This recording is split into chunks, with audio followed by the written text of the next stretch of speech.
তুরস্কের president Recep Tayyip Erdogan আনুষ্ঠানিকভাবে দেশের নতুন সমন্বিত বিমান প্রতিরক্ষা ব্যবস্থা স্টল ডোম উন্মোচন করেছে। আঙ্কারায় আসেলসান এর কারখানায় আয়োজিত এক অনুষ্ঠানে তিনি এই ঘোষণা দেন।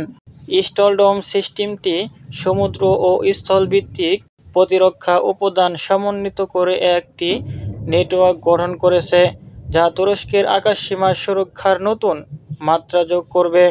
এই প্রকল্পের সর্বশেষ পর্যায়ে ৪৭টি যানবাহন অন্তর্ভুক্ত করা হয়েছে, যার মূল্য $৪৬০ মিলিয়ন।